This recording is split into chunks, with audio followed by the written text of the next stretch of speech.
Check. See, I don't know what to say when there's nothing there. So just say later. Later. Single. Later. Compressing samples. So this week we have Caleb Fesco on.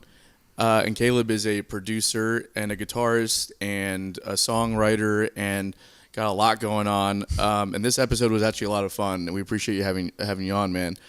Very much appreciate you guys. Thank you. What was your favorite part of the episode, do you feel like? I think the going deep into your unpopular opinion. I don't want to give it away if this is going to be given away. But that whole kind of breaking down the unpopular opinions, I think, was probably my favorite. And you can only know what they are if you stick to the end of the podcast, which is coming up. And I will say that your unpopular opinion is probably thank you my favorite by far. I liked when you were talking about how much music meant to you. Honestly, I was just listening to that. I think that was great. That means a lot, man. We talk about that in the podcast. That's pretty neat. Yeah. We talk about how to be a producer and get your beats listened to by artists that you like. Yeah. So and, that's a lot of stuff. Broke down to song 2. Yeah. Yeah, and just like the dynamic. Yeah, we broke that. Yeah, and that was a good segment too. Is you actually kind of went down a rabbit hole on some of the stuff that not to give away too much, but it was a good segment, honestly. And yeah, I enjoyed the conversation overall, man. This has been a great podcast, honestly, and stoked to have you on and to get into some really deep spaces. I thought, definitely. And then we got into some really fun spaces with the unpopular opinions, and even on the bottom of the billboard, we got in some fun spaces too. Yeah, that's a good song too. Yeah. You should stick around and listen to the rest of this podcast that is coming up next. Yeah, be more awkward about it, Bill. This is the first time we've done this. You should watch it. Yeah, exactly. Yeah, so anyways, enjoy the episode, guys. Yeah, catch you later. This is Bottom of the Bill, where we talk about the modern grind of a musician. Album cycle. Oh, hold on, Bill, give me a second, man. Because we don't know what we're talking about. Spotify playlist. You keep interrupting me. That's not how we discussed it. Just give me a second, man. We invite established artists Festival lineups. Can I just get my stuff out real quick? We invite established artists on to share their strategy to success. Marketing strategies. The premier do-it-yourself podcast. Hashtag DIY. Ah, screw it. This is Bottom of the Bill.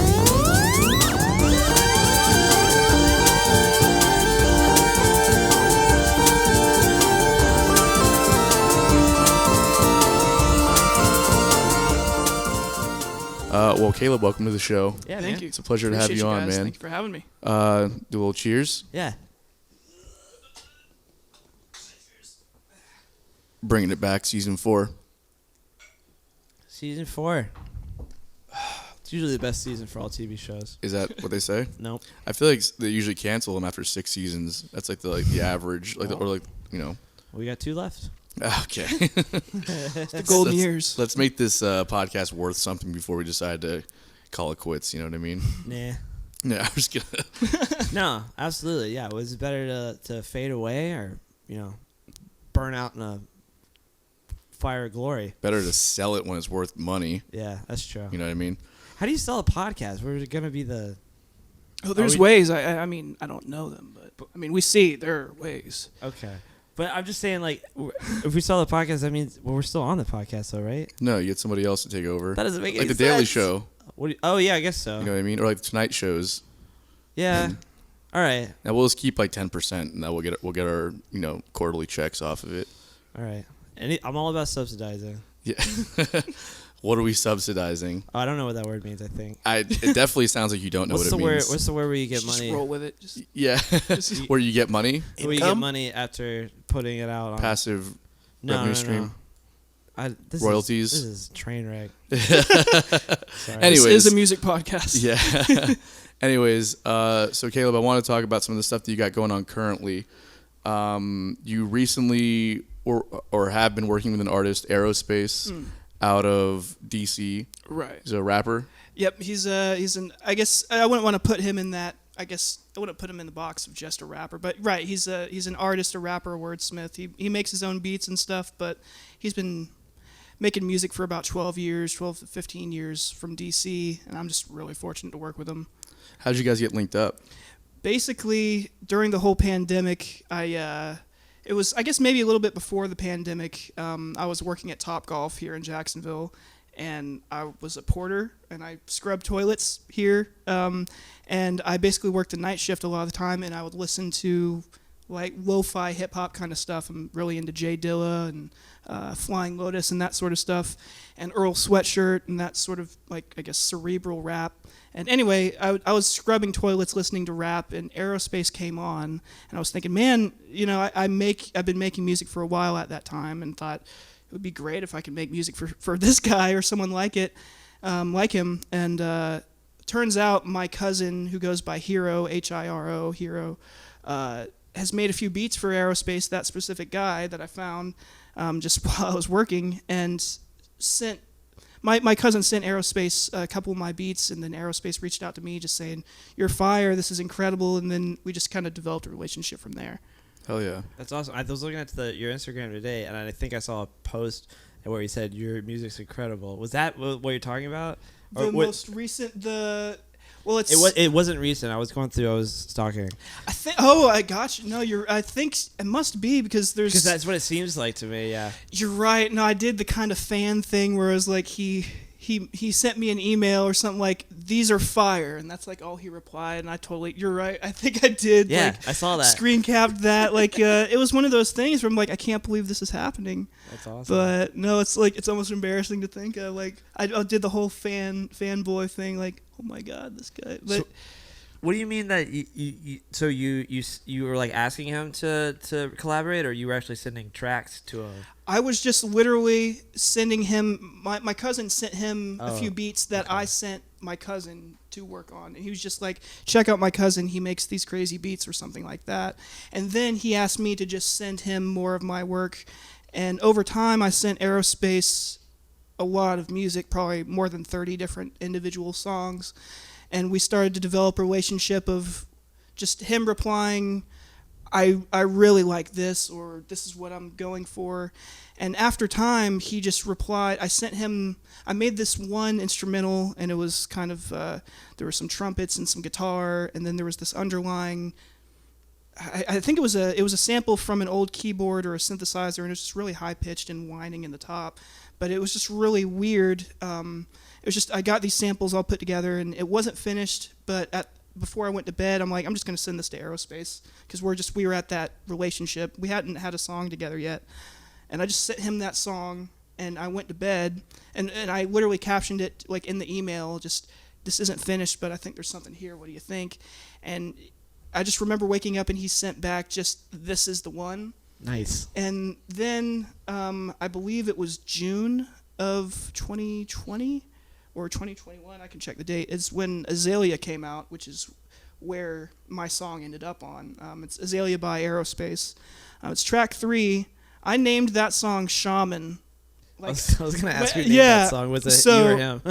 So I named that song Shaman, and it turned into the song Pornhub, which is track 3. But it blew my mind because I sent him a bunch of different beats that I thought were really good, but then I realized he was looking for something with minimal drums so he could take what he does is what I really appreciate is he can go hard on a crazy trap beat that has all this instrumentation and stuff, but he really shines on an old gospel sample that's looped for 3 minutes. And he can say so much more with minimal production, and I realized that's what he was looking for. And it's funny because I was thinking I'm going to add drums to this tomorrow, but he might like it. But he was like, "No, that's it. This is it." And that was Shaman, and it ended up being Pornhub on Azalea. And he ended up pitching that song down, like pitching what I sent him down and slowed it down some. And he added his own kind of vibe, and it truly took it to another level. So I'm so thankful for our working relationship. But that it really blew my mind and kind of opened my mind up to what the artists might really be looking for. Not everyone wants to hear the big club banger that's going to be selling millions of records for the radio or something. It was surreal. I didn't hear the finalized version until the album came out. Oh wow! So I knew it was coming out, and Aerospace was the first first artist to pay me for my work. He was the first person to treat me seriously, and to this day we still talk for hours. And he like legitimately, like he's such a nice person. He legitimately asked me how I'm doing, and like music aside, and it's very like I'm just very fortunate because given it's 2022, I'm always been afraid to put my beats out there. I've made at this point thousands of beats, but it's like 10 of them are online, and I'm sure there's more out there that I've put up, but it's I'm scared to get ripped off, to be honest, and I'm fortunate to have someone like Aerospace on my side. So he's kind of taking on like a bit of a mentor role with you. Absolutely. That's awesome. Did you find any kind of frustration in not hearing the final result until it came out? Absolutely, because it's like one of those things. Like I'm a nice guy to where if something's like, oh, that mix doesn't sound right, I'm like, dude, I'll stay up. I don't mind being up till 6 a.m. to fix this vocal part. It's not like there was anything wrong, but it's like I wasn't asked about anything. So I was like, well, I sure hope this comes out clean. I hope this sounds cohesive. And when I finally heard it all the way through, I cried because the song before it leads into Pornhub beautifully. And then my song ends with a voicemail that he added that's real. And then it goes into this other song, and the sample that begins of the next song is just so incredible. Like the song after mine, it's called Miracle at the Meadow. Like I like that more than my own song. And it's just, I love so much how my song transitions from mine to that. And I just realized, man, I don't have just a single with Aerospace. I've got this big, cohesive, beautiful thing. And I've always been into Pink Floyd. I've been like into Hendrix, like these bodies of work that mean something, and it's not just a hit or something. And obviously I want to pay off my parents' house and buy them cars. Like I want to get the hit song, right? Yeah. But I realize that I can still be soulful, I guess, in what I do, or create. I don't know.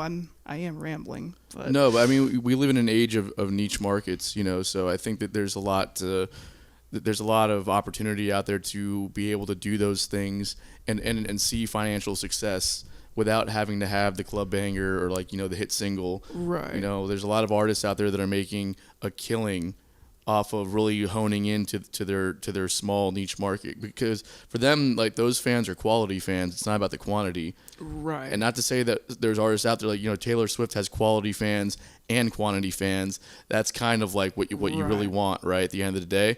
But you can make a killing just off of the quality fans alone, because they will support you no matter what. And it means a lot that Aerospace truly, from what he raps about, and specifically what he raps about on the song that I made for Pornhub, like, that's an angry song. If someone who hasn't heard of him goes and listens to it right now, it's not safe for work. It's like it's an angry song, but it's heartfelt, and he's not.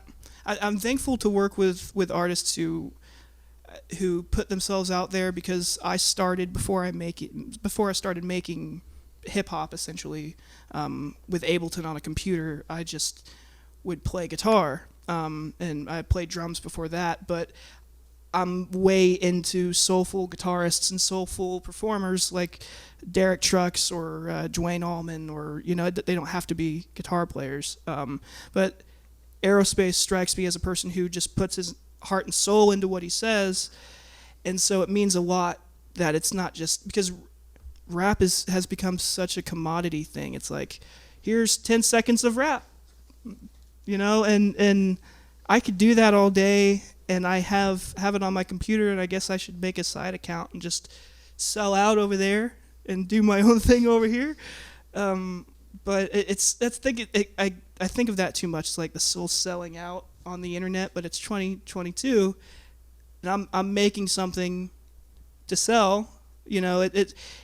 I don't know. Are you selling out or are you buying in? There you go.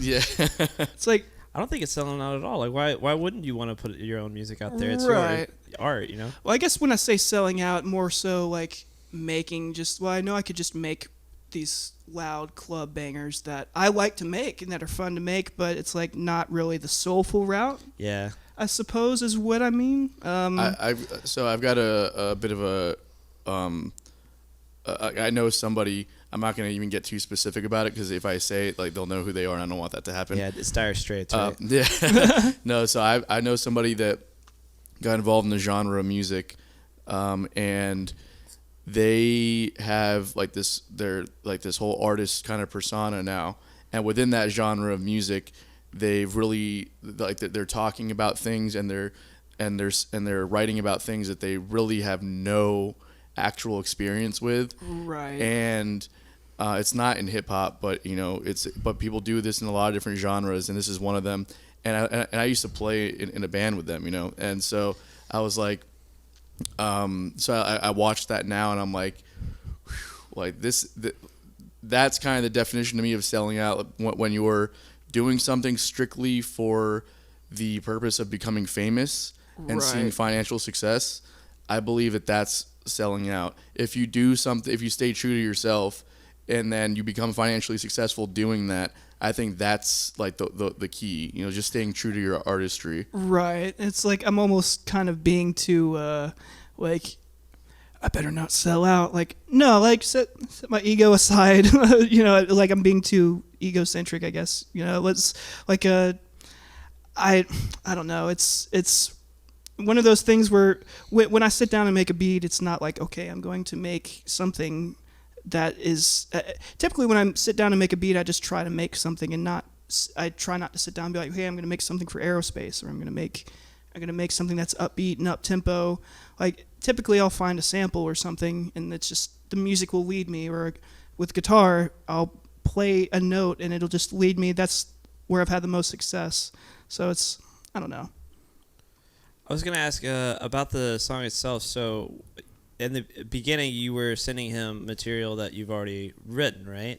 Right. And it was just that your cousin sent. Anyways, the whole point is, so this song that you wrote this specifically for him, though, wouldn't you say? Or no? Right, I did. Were you making like just a menagerie of like beats and everything and just being like, hey, here you go, pick one? You know I what made mean? a bunch of beats, and then when I realized he was paying attention, I just stayed and made 20 new ones to send to him. That's so awesome. I sent him the best of what I made, but then I realized I had I had the time to just sit and make stuff, and I was on fire because this guy that I really like told me that my beats were worth something.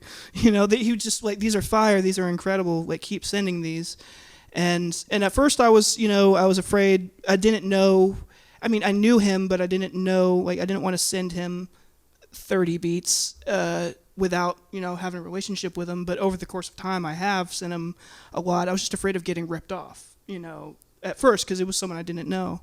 And that's kind of that's an interesting thing to make, because in the hip hop kind of realm, that happens a lot more than it happens in a lot of other genres of music. What do you mean by getting ripped off, actually? Well, for our listeners at home, not me. So basically, Aerospace and I sent him MP3s on Gmail, and I could, if he was a piece of crap, if he was a terrible person, I could send him that beat, and he could go record on that beat and say he made it, make money off of that, and I couldn't really do anything but have. I would have the Ableton files. I would have ways to show that I made it. I could literally say made it at 218 on blah blah blah.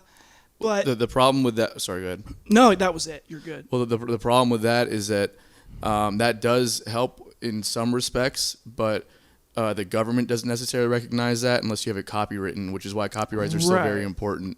People always ask, it's like, well, nowadays we have timestamps and everything, and we have the publishing, and we have the writing credits on ASCAP, BMI, CSAC, whatever it is, right? And then everyone's like, okay, well, technically in the court of law that should hold up, and it might hold up, right? But if you don't have it filed with the Library of Congress and have the copyrights, the government can also say, well, we don't like you didn't file the paperwork with us, so like we don't actually have any legal documentation that you own this song, right? And it's like I mean I know how easy it is to just transpose a sample down a little bit and make it sound just a little bit off, and like, oh no, it's a completely different and song. That's how they get you, right? Right. Yeah. And I like to reiterate, I'm thankful that to have Aerospace as a guiding light in the music industry, because I mean, I knew that he was family because my cousin told me that I could trust him and he was family. So I sent him plenty of music, and when I realized that he liked what I was doing, I sent him a ton more. Yeah. And then Shaman, which is Pornhub, ended up being one of those songs. And I have totally sent him beats with drums on them. I can do drums, but it's like I've happened to I've happened to just kind of do well with this, just the minimal production. Like I really like James Blake. I don't know if you guys are familiar with his work. Mm-mm. It's very like something that he does is he'll just layer a bunch of Prophet layers and sounds and singing, and then subtract like the whole subtractive concept and just start muting channels on the master and just seeing what works. Like if you have 13, you build up a song with 13 different tracks and then only have 3 or 4, but you're still pushing this really weird idea. I've been trying things like that. I really I'm inspired by that for sure, and I realized I've done that. Yeah, what was your process for making this song itself? Because it is I don't want to say unusual by any means, but it was definitely like very like abstract almost. You know what I mean? It's well, no, I appreciate it. I because I definitely wasn't trying to make something boring per se. No, yeah, not but at all. I didn't mean that. no, I'm saying it's like it's weird and abstract, meaning like it's at least catches your ear for sure. Like it was 3 or 4, I think 4 or 5 different samples that I from just different sample packs, and basically I warped them all together to I found like it wasn't even me playing guitar. Like it's not I didn't play on that. That's somebody's sample. I mean, I'm an accomplished guitarist, but that wasn't me. I basically warped 3 to 5 samples and pitched them all together, and they're all layered on top of each other, and I removed 2 or 3, and I had this high-pitched like chord progression going on, and then just the rhythm guitar and I think the trumpets, and I realized there was something there. And so basically I heard where there would be sections of music, and so I basically, long story short, I had all the tracks together and subtracted some and took some out for the different sections, and realized it really made I was trying to just make an emotional point, I guess. Is there like a name for that kind of style of like the, what do you call it, the subtractive minimalism? I guess producing? so. I don't know what to call it. You know what I mean? I guess subtractive, the subtractive style. It's got like a lo-fi kind of feel to it, though. I think too. Yeah. You know? Right. Well, and it's an interesting conversation, just what lo-fi is, because some people are all purists about it. Like, no, it needs to be. It can't be over this, this range. Gotta be the lowest fi. Right, and the lowest fi. But like, it's I don't know. If I was like asked what Pornhub, like what genre Pornhub is, I guess I would say lo-fi.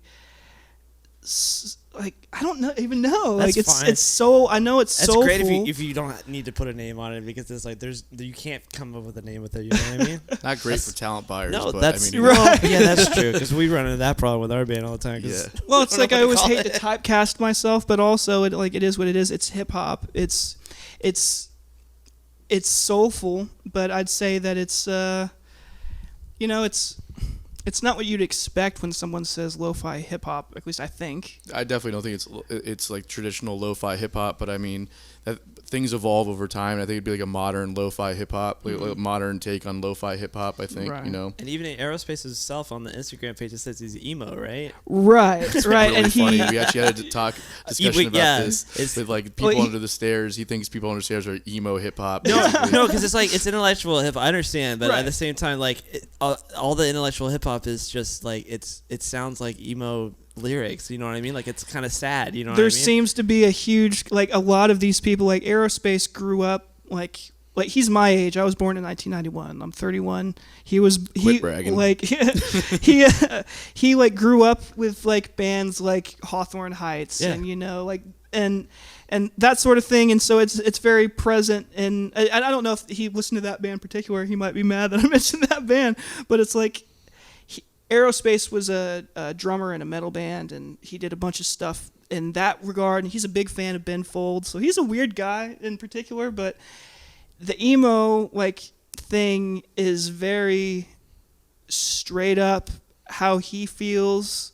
Like it's less of a genre, but more so of a like, this is what's really going on with Emo's short for emotional. Emotional. Oh, is that what it means? Yeah. Cool. Thanks. But so I feel like he's got a very like the lyrical content for sure was kind of in that realm for this particular song. It was like, about a girl cheating on him and the whole thing. Right. But then it was like his delivery and his flow is very much like Aesop Rock, which I'm a big fan of, and Billy's recently become a very big fan as well. I've liked him for a long time. Actually. Oh, for a long time? Wait, like 6 months? I swear to God, I love Aesop Rock. Like 6 months? Yeah, no, I can't remember the name of the album, but I really do like it a lot. Like None Shall Pass by A$AP Rocky. That's like one of my favorite songs of all time. Yeah, that's a good A$AP, song. I called him A$AP. I do also like A$AP Rocky. Oh, you do? I do.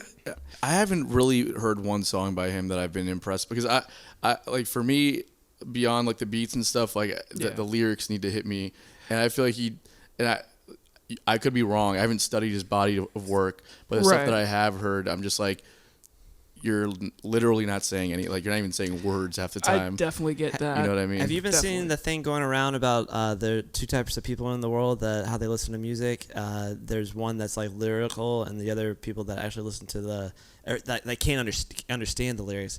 And I'm like, that's me and you 100%, because I like love hip hop and for the beats and everything like that, and the rhythm of the lyrics and everything like that. I couldn't sing one song at all. But you're all about lyrics, though. I'm all about the lyrics, and I'm not. That's what I'm trying to say. I don't, not one's better. All I'm trying to say, but like when I listen to it, it's like mush music to me. I can't understand anything that they're saying. Yeah. Not for any song. I can't remember lyrics for. Right. Well, it's like another when you're just hearing a song for the first time, and especially when there's like especially a fast cadence on top or something. There's like 16 note vocals going on top of this beat that you want to be paying attention to the lower end. Like, I totally get it. Like, it's just like I don't think it's anything specific to hip hop per se, but I definitely get what you're saying. It's like especially listening to it from just the musical perspective of the voice is an instrument up there, and I'm not paying attention to what they're saying yet.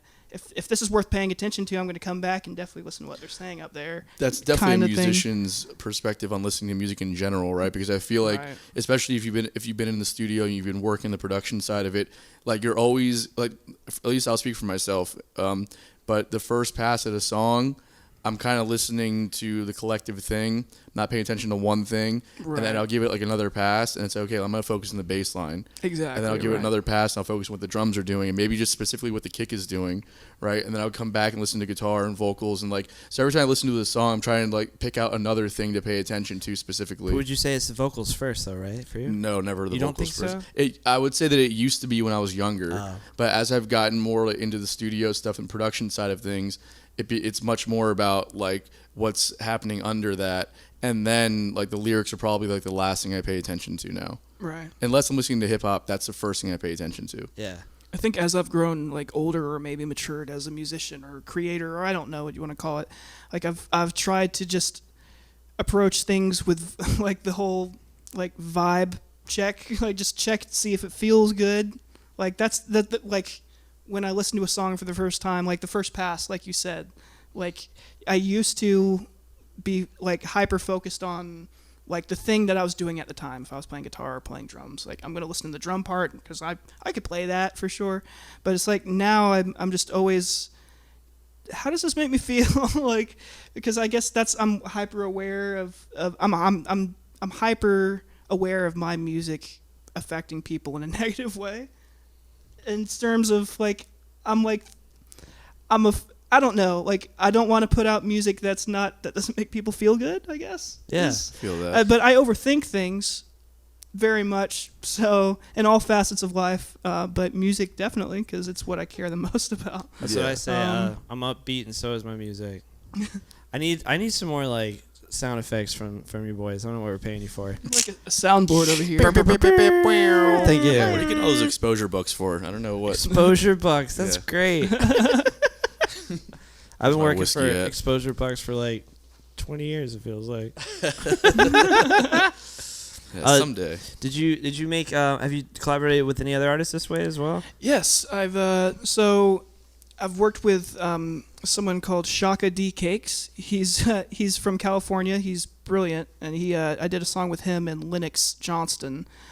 Basically, I just reached out. I met Shaka online through Aerospace, and I realized that he was just really good. I liked his music that I saw on YouTube, and just sent him an email saying, I really like your music. I'd like to just make you something. Can I make you a beat?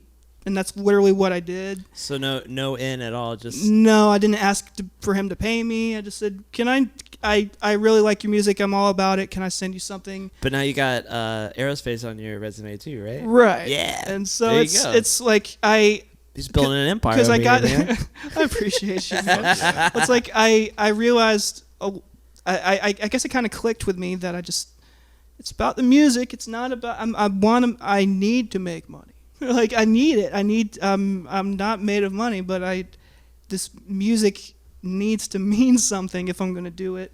But I ended up just sending and it's not like I just made some crap and just sent it off and be like, I'll just send this for free. No. It's like I just put myself into this beat, and it's just kind of a piano based open beat with drums and stuff, and I sent it to Shaka and Lennox Johnston, and one of them laid in some vocals, and then the other one was on fire because of what they did, and they were on fire because of the beat I made. It was just a good collaborative process because it was all like, I live in Florida, Shaka lives in California, I believe that Lennox lives in Washington State, so it was just all, okay, the beat's done, here's the beat in you guys' emails, and then somebody returned with a verse before the other, and then it was that sort of thing.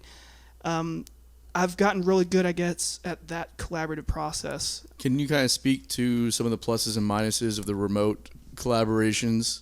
Definitely. I think that it's definitely what I have the most experience with, I guess, at the moment.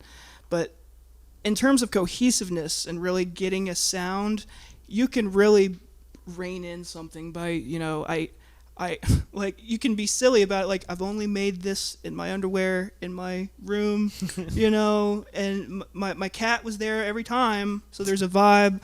But literally, it's that sort of thing where if you go to a studio where you're asking, and this isn't always true, obviously, there's producers who you spend a lot of good money to help get a cohesive sound, but when you're starting out and you're just going from maybe somebody's room to living room to bedroom to studio to bedroom because the DAW is where the DAW is, you kind of miss out on the cohesiveness. So I guess the cohesiveness of working on your own is one benefit.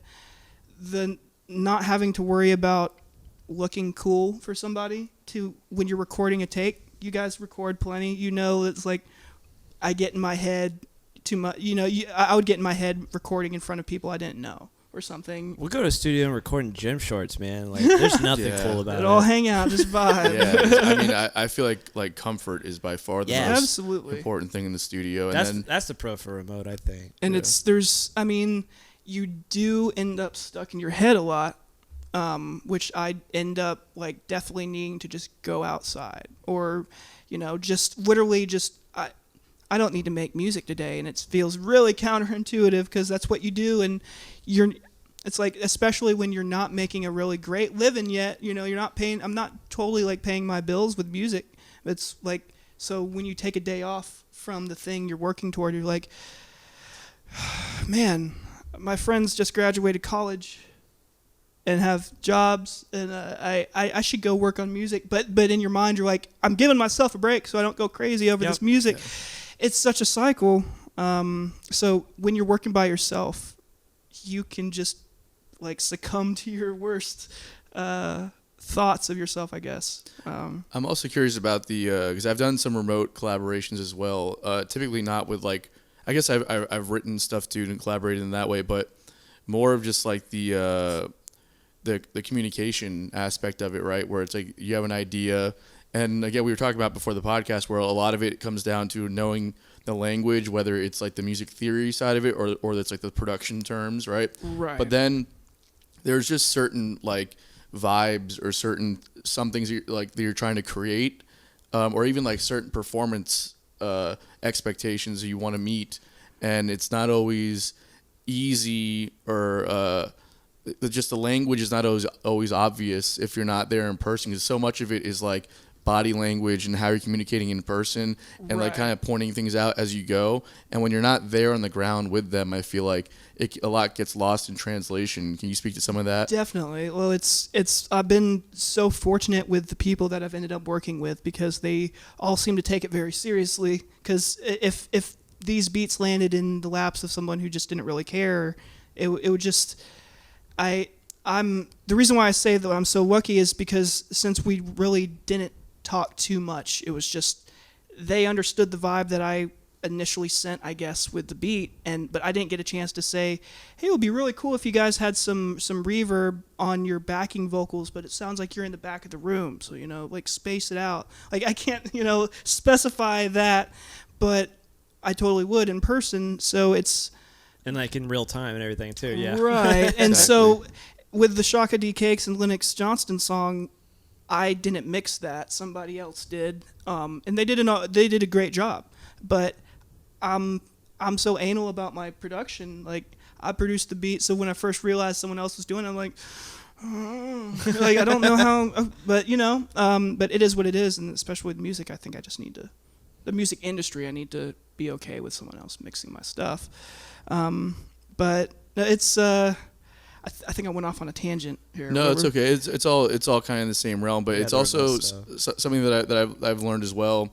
And Chris and I worked on a collaboration together with my friend Kane Daniel out in New York or in LA, and then my friend JL Folks up in Nashville, and then our very good friend Keith Harry from the River Rats out in Asheville. Nice. And I wrote this guitar stuff, and then had like a loose arrangement of horns, and Chris and I kind of collaborated on that to fix that, and had the Let's Ride brass band come in and play horns on that, which was really fun. But something that I went into that thinking about was like, okay, well, first off, it's COVID times, like, and then second off, it's like we're all just kind of doing this just to stay creative. No one's getting paid on this kind of thing. Right. So in my mind, I was like, let's just collaborate and we'll give them like a template to work with, right? But then let them interpret the template in the way they want to interpret it, and then just let it be, just very hands off. Like if we send some sheet music too. Chris helped with writing some of the sheet music for the horns and for the bass, and but it was like, okay, however you want to interpret this music, interpret it, and then I'm not even gonna have notes. I'm just gonna leave it alone. And that was a really hard thing, because people come back with things and you're like, I don't love that take of that, or I don't love what you're doing here, but this is something that I need. I'm gonna stick to my guns on being hands off about it and just let it happen. And it ended up, of course, if it was all in my control, I would have done it probably a little differently. But at the same time, it was like that wasn't the experiment, Right, exactly. I definitely resonate with that. My dad, who's in the other room, shout out to him, Jay Fesco. He once said to me one time, that really stuck with me, is like, if you're a producer making music for somebody else to rap on or solo on or do something, it's almost like you're a carpenter and they're going to put something in that. You don't know what's going to be in it, but it's going to mean a lot to them, or it might not. But it's like I always kind of like that metaphor of a carpenter being the producer, and then it's gonna turn into this whole different life when it gets to the person that it's meant for, or what they put in it. It's it's that sort of that sort of thought process I kind of think about a lot, because I make so much music that I end up just getting lost in my own rut, I guess. Yeah, I hear that. Well, here's another MP3. Here's another MP3. Here's another.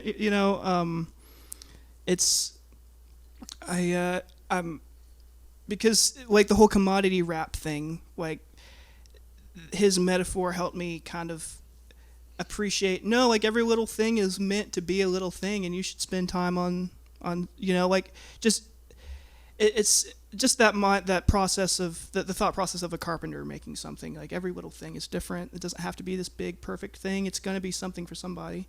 Now, understanding your kind of like having the experience that you have with working remotely now, different artists, are you pickier about the people that you choose to work with, or are you just kind of saying yes to everything still? I'm definitely pickier, and at least at the moment, in terms of I really just want to. I almost don't want to add any blemishes to my resume in terms of the people I work with. I really love. Like I really love aerospace. I really love Shaka. I really love Linux. Like, and so it really has to resonate with me, I guess, and that's where it started. In terms of like when I was scrubbing the toilets, like I was listening to that sort of music because that's what was getting me through scrubbing toilets for 10 hours at Topgolf. And so it resonated with me at the time because I needed that music to just push me through. Like I make this music, like so I wanted to continue to make music that resonates with me, and the rappers that I'm working with and the artists per se, or what they're speaking on the songs that I'm producing, still mean a lot to me. And so, I mean, I guess I'm pickier in terms of I know the palettes that I can work with at the moment, right. I guess. But also I'm afraid to say no as a producer because I've seen how quickly things can just happen by sending a free beat to someone's email and developing this really beautiful relationship. And it's like I've gotten to meet Shaka in person actually at a aerospace show in Tampa, and I got to meet aerospace in person also.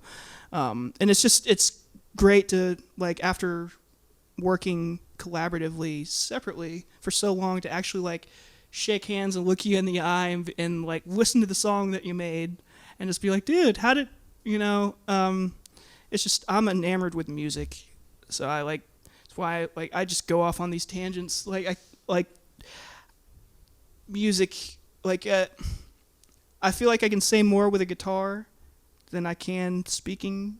Like I'm stumbling. Like I feel like I've just been doing a terrible interview or something. No, not at all. But it's like I appreciate it. Thank you. I feel like I say more with clicking on Ableton or playing my guitar. I think everybody here feels that way. We're all musicians, we all have like an art that we're. And you guys are all killer too. Like the people off camera, like people on camera. Hey boys, you want to wave? Hey. Yeah, wait there you go. Gene and Chris.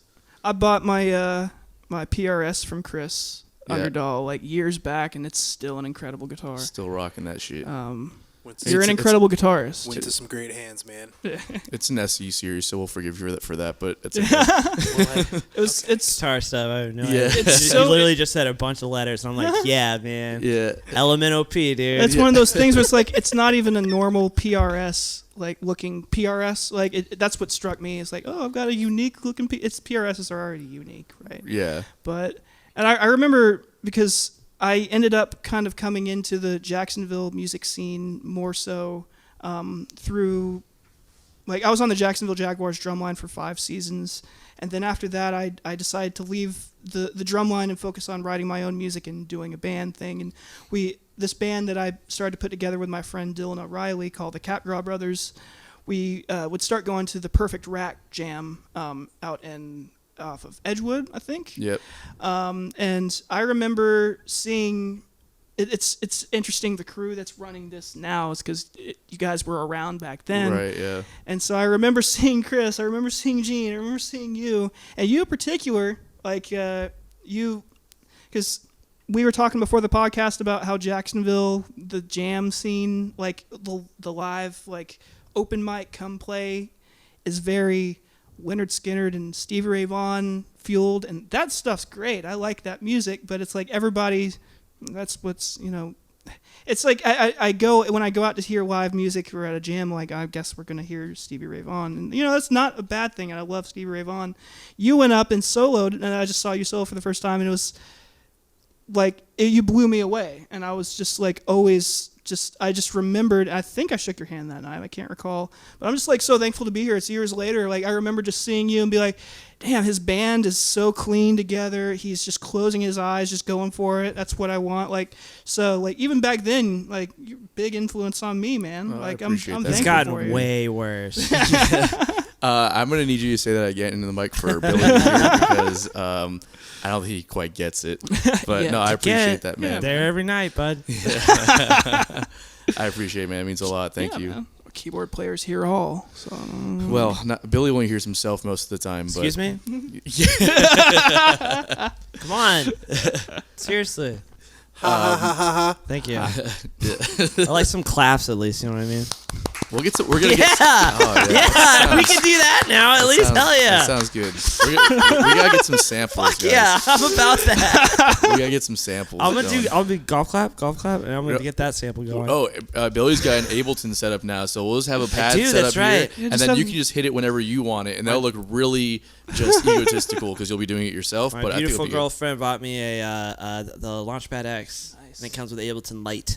Nice. So I'm really excited to get all into it. I'll probably hit you up for some. I'm down to help. Tips and stuff because I'm awful at that. I ended up like with Ableton because I just worked my way through all these other DAWs. Like I started learning like beats on Fruity Loops 3. Ooh, like, yeah. My dad that's what I did. taught me. Like Fruity Loops like was such a huge learning process for me. It was in middle school. Fruity Loops 3, learning how to just press in on the piano roll and make a little melody and get little 808 beats going. And because if my dad didn't teach me that back then, I don't think I'd be doing this now. But I started with Fruity Loops. I ended up trying Cakewalk, Pro Tools. I liked Pro Tools, except anytime a MIDI keyboard got touched, I'd get the blue screen of death. Oh, weird. And like so anytime MIDI like got unplugged, it was a hassle. And then I heard this producer, Flying Lotus, from Los Angeles, and there's this album called Cosmogramma, and I realized he did pretty much all of it with Ableton, and I was going to try a trial anyway, and my dad and I are both producers, and he was frustrated, and my dad has been graciously funding my musical endeavors all through my life, so that version of Fruity Loops I learned on, like, he got way back in the day. So eventually we realized, all right, let's give Ableton a try, because I really like this album. This sounds crazy. I can't believe he made this. And I've just been with Ableton ever since. One of the biggest things is when the computer does crash, when Ableton comes back up, it's like, do you want to save that stuff? Because I still got it. Yeah. and that's a big thing for me. But no, the workflow is really quick for me because I just work with a bunch of samples, and it's really easy to cut little waveforms down and microsample. I like to microsample things like someone just clapping, like trim that way down, get the tail, put a bunch of reverb on it, and make it the backing of whatever you have and sidechain it. I just like doing weird stuff with individual sounds, and Ableton makes that so easy if you get into the right workflow. But I definitely see how it wouldn't be the best for others. Like with a live band, if you're trying to just get a full live take, I don't know. Like I would pick Ableton because that's the one I know if I had to do it. But I think if I owned a studio, I'd want it. A Pro Tools rig. That's if I'm running a rock band. But we can all agree that Logic can just burn in hell. Yes. Right? I like Logic because it's the closest to GarageBand. Yeah. And that's that's what I learned on. So I still use Audacity. So we were trying to record the intro song to our podcast last night, and was trying to figure that shit out for like ever. And I just like, can we? I wish I had any other operating system DAW to use. Right. I was good at Cubase. That was like so simple. I was like, ooh, that's good to go. Well, that's the problem with DAWs is just getting the workflow to where you don't have to you don't have to think that I'm just shortcuts. Right. Yep. Like exactly like control D, like duplicate, control Z. That it's control Alt F. In Ableton, like you'll select two transients and fade them in.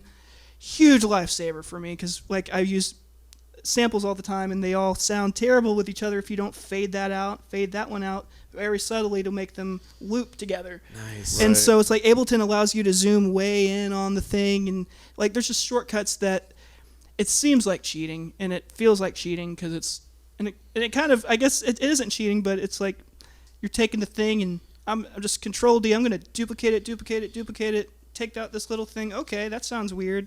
Like that's literally how I've come up with the coolest things. It's just I'm just gonna try this weird little thing, and Ableton allows you to do all those little.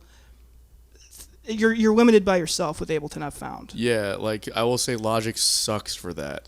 Yeah. Like Logic. And most things, I'd say. No, there's a lot of pluses for it, but when it comes to like making beats and just being user friendly in that regard, Right. it is especially. I mean, I don't have a MIDI keyboard or like I don't have any kind or drum pad or like anything. Like I'm like keying it in on my computer, Right. You know, so it's like that shit is just not friendly for that. I And then- want to. Oh, sorry. Go ahead. well, I was just gonna say like when you're trying to like loop stuff or like copy and paste things and like trying to create like if you make a beat and then try and like copy and paste that, it's like it loses things like just the MIDI stuff or MIDI functions on Logic are just not Really? like up to speed, I feel like. But for recording like live instruments and stuff, it's so like intuitive to me because it's again like GarageBand is basically like idiot proof, I feel like. So and Logic is based off of that. Right. At least now it is, you know. I've always been the Windows guy. Like I've just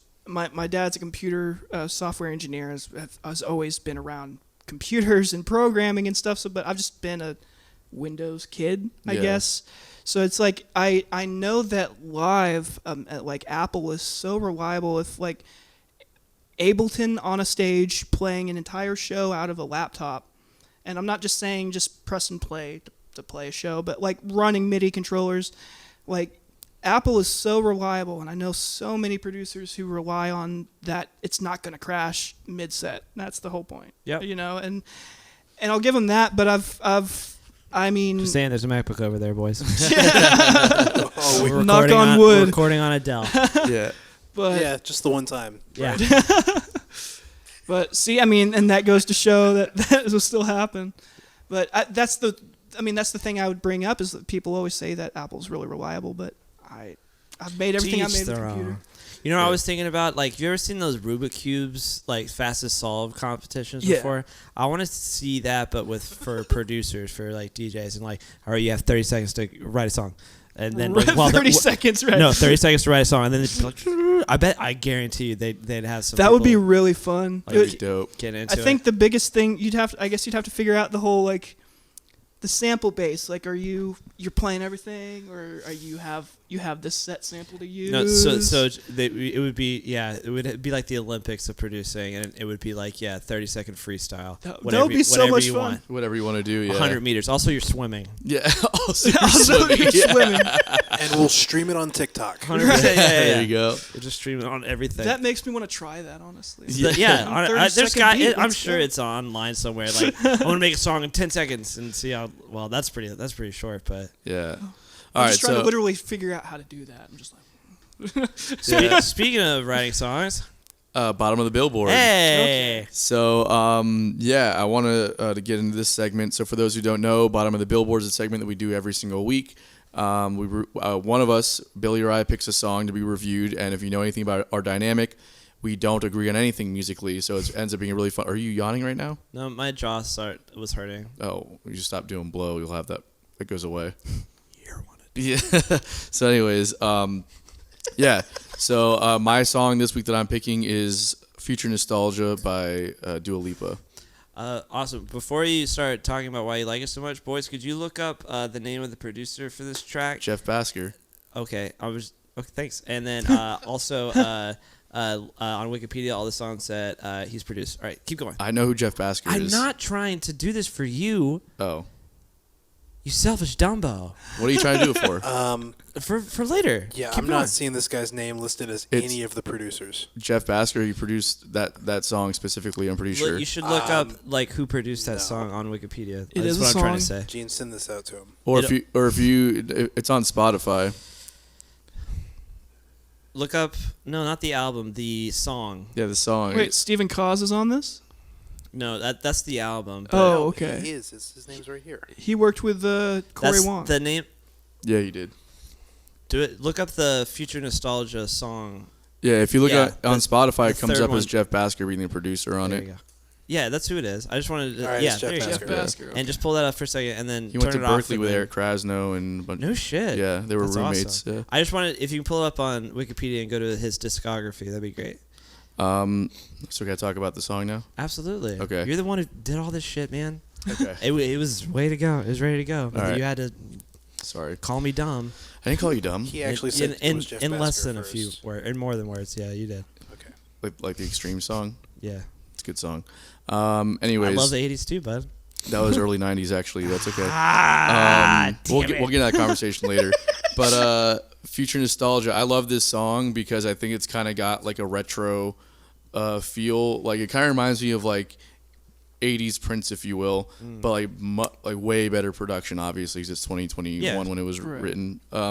And I love some of the harmony that happens like towards the end of the song. They do like some cool like weird like 2/5 like reharmed stuff that Oh, the happens. piano On part. the- That's what I was yeah, going on to bring the up. synth That's my stuff, favorite yeah. part of the Yeah. song. Yeah. And it's cool because it only happens the one time in the song, and she does that a lot in her songs where there'll be like one thing that happens just this one time, and it's just like I just love that concept with some pop music.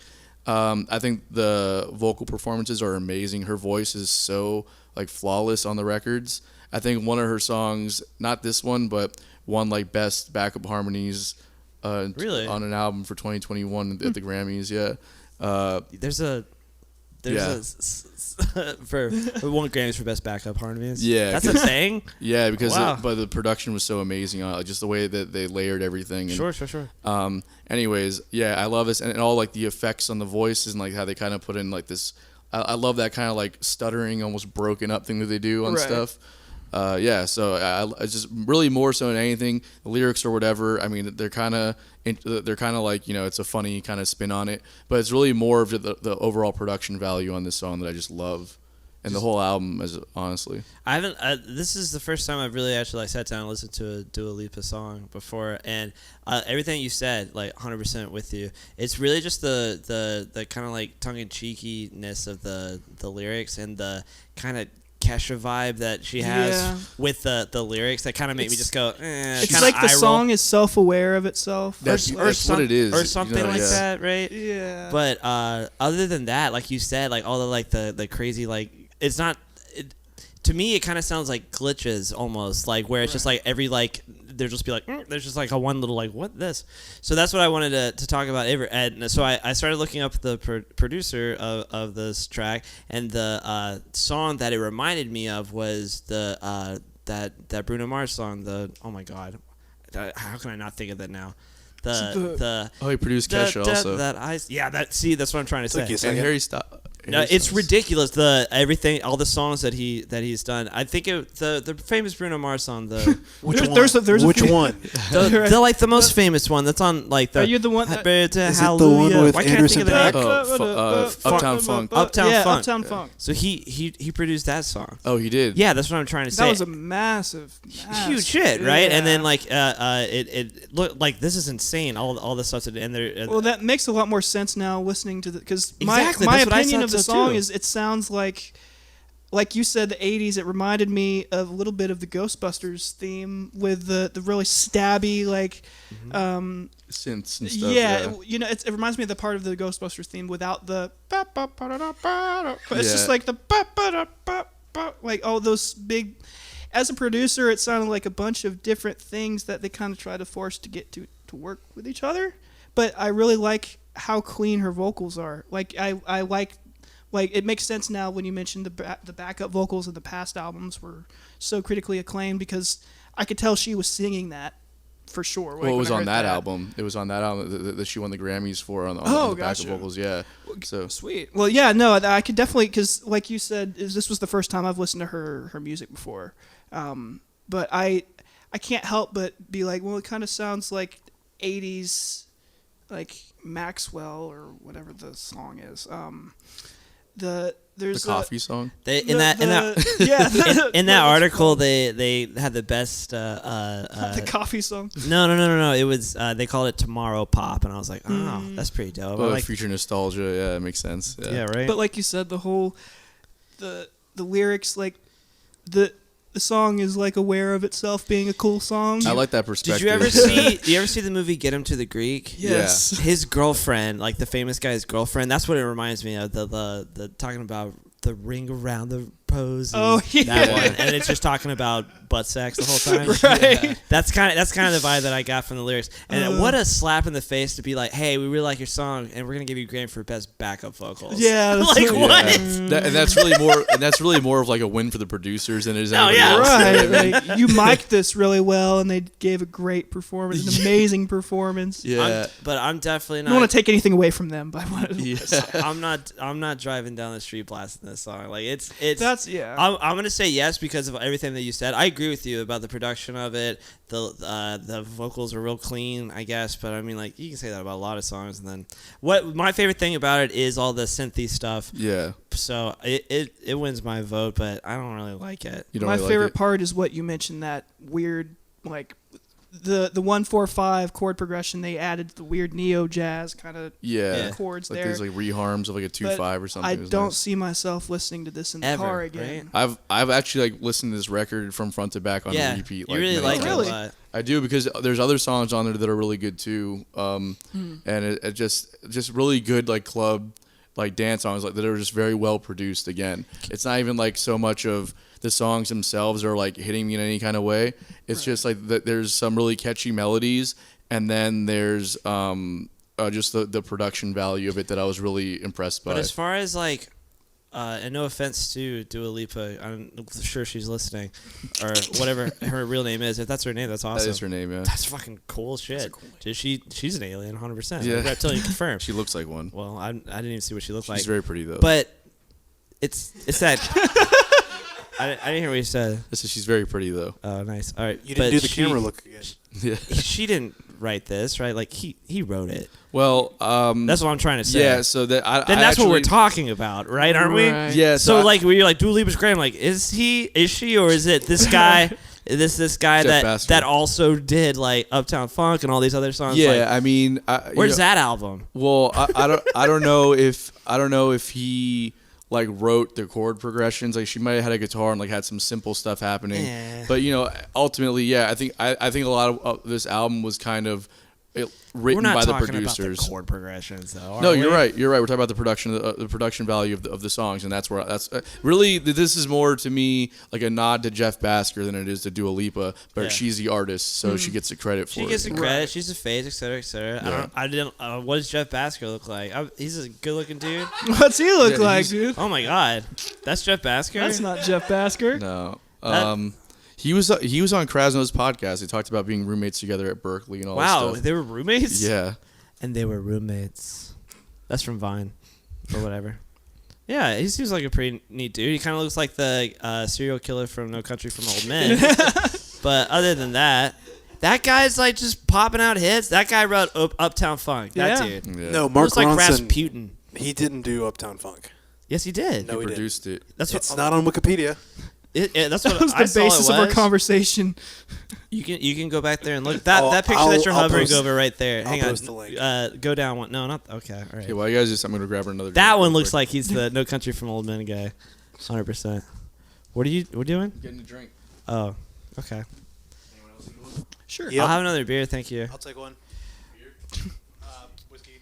But yeah, it's just crazy to me, and I get it. Like it's all because it's pop. Like his giant catalog of music that he's written for people. Like he had Kanye West, Bruno Mars again, like I said, Taylor Swift, Kesha apparently. It's interesting that the whole like the Uptown. I know like there's a conversation here now of whether he produced Uptown Funk or not, but it's like that style of song is kind of the same style of what we just listened to, the Future Nostalgia or whatever. It's like it seems to me as a producer like they went at it like, hey, we want to sound kind of like 80s, kind of vibe, and they had just like when I was saying earlier, the whole we're gonna mix 808s with emo. Like, Yeah. I can't knock it because it's just like the whole Uptown Funk is definitely a mix of Like, Because that's where that song in itself, that song right there, I feel like that was like almost like a turning point in this, like, in how pop stopped being like Truly. like, just very, very basic and stuff, and started getting really into the kind of fundamentals of jazz a little bit, and also just branching out and sounding a lot. On this song? No, Uptown Funk. I was saying that was kind of the turning point of it. so there's so many different producers now, like, that are going for, hey, let's go for that. Let's make something more sound, intellectual, or like something right. harder, instead of just making something catchy. You know what I mean? I would say that. And that's that guy. I think. Can we Well, get no, a I definite would say- answer if all right, he wrote all it? right. Gene did some more homework. Did he produce He it? co-produced it. All right. But Okay, co-produced it well, with who? Mark Bruno Ronson, Mars. and who else did you Mark say? Ronson. Yeah, Mark Bruno Ronson Mars. too. Yeah. Well, I would say that there was probably some of that element already happening in pop music in the 70s and 80s as well. If you talk about, like, Yeah, but like obviously, but then it changed, and also like, but now it's a turning point, because before that it was just like, I guess, NSYNC. Well, it was Kesha. yeah, pop music went She's downhill, great. for a while there, but I think kind of I really think honestly the jam scene kind of started getting its fingers into the pop world, and that's when that stuff kind of started happening again. Jam scene. What do you mean? Like Krasno started producing songs for like 50 Cent. Krasno and Adam What, Deitch. really? Yeah, they were producing. Wolfpack Back Pocket was used in, like, Apple commercials. That's Yeah. true. That's a band in and of itself. That's Yeah. separate. And but- then guys like Jeff Basker and people like they were kind of coming out of that jazz and jam world that started getting their fingers in the pop world, and that's when you start to notice that kind of re-emergence of the jazz and funk influence in But pop. I dig it. It's almost like they're sneaking it in. Yeah, it's exactly And what it it's is. like, I love it. and making it like be like, making people like, actually, I don't like this other stuff before. I like this new stuff. I'm like, yeah, You know, it's funny, man. good stuff, and we're elitists. I put on Wolfpack Radio like on Spotify All the for time. break music on my during the gigs. People fucking jam out to that shit. Not at the Not at- Voussoir, they didn't. No, not They were there. like, turn that shit off. We paid $20 to hear Garth Brooks on Touch Tunes. Yeah. And we were like, okay, we'll turn it off, and then just immediately, I know friends. That's the first place. I That's, have friends. Sorry, I looked that's the for a first. minute. That's the first place that's happened. Everywhere else, people get down to that shit. That is true, And though. I'm just like, They're like, who's If they would this? put that on the fucking radio, our culture would just be better as a whole. I feel like. Radio? Yeah. Nobody listens to radio except for me. I swear to God. You'd be surprised, man. There's a lot of people out there that Do you know don't. what's on the radio now? Like, put on like Is it 106.5. still Aerosmith? No, man. I'm saying like the new stuff. The new stuff is all TikTok songs. yeah, It's yeah, crazy. It's, I'm just like, this song's on TikTok. Like, and like, who's this artist? Like, why is this famous? It's only famous Like from King there. Princess and stuff like that. I'm yeah. telling you, and you're That's just why, like, earlier when I was like, well, the soulful beats, that's where I'm trying to go for. It's like, but like the whole, I don't mind making these big trap beats, and I like making those, and that's typically what sells on TikTok. Is why I brought it up. Is like the whole, just I don't know. I'm losing my headphones here.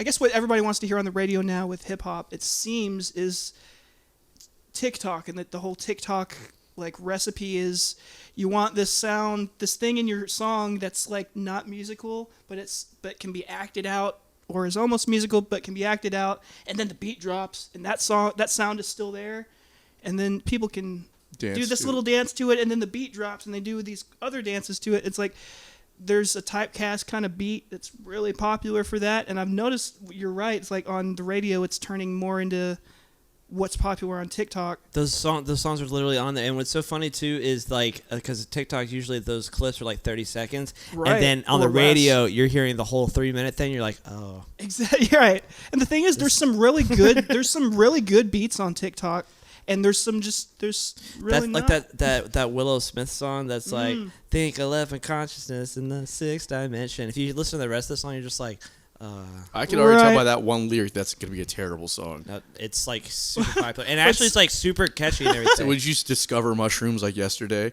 You know what I mean? Give her a break. She's just a kid. You know How what I old mean? is she? I don't know. Google how old Willow Smith is.